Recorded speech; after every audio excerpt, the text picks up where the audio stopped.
哦哟，今朝夜来讲天天落在问个人实在太多，5月份我上次搿点实酬，一开始充值2万块，上了电头马上降至6万块，后来觉着面头负担，想拿本金拿出来么，只拿上至3万块，剩下来个5万块，一直到上个礼拜通过来头人的私人转账，总算连本带利落袋为安。单子忙啊，别人讲到血本富贵，乃为赚到铜钿。实际浪向当我发现面头负担的辰光，我曾经提醒过你的，靠噻，500一个人相信。哎哟，一脱瓜子5万块，你10万20万也发了急了。那个种心态是为啥赚大铜钿了？这还忙忙尿个病。最严明的是为继续往里向充铜钿，真蛮忙女士讲，见证天天落公司来纳斯达克上市。再看看那个人，我提醒其铜钿也推出，你讲再看里看里。推出来这又讲从前女老师讲也没送个样，哪说得推出来？那个谁叫负担往后心发誓，发起棺材发落眼里，血本富贵，活该！再看看下头这段视频，我是一注册就是3个号码，一天的收入1500左右。我接下来的目标肯定是拿到董事长奖励的别墅。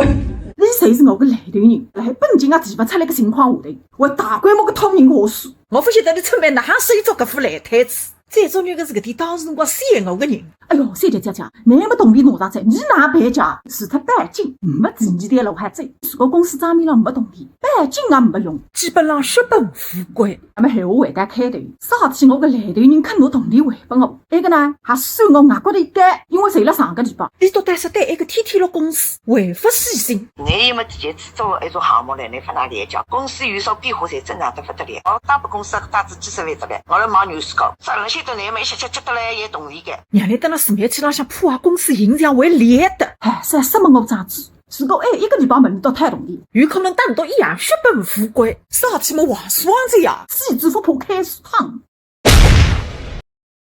小红书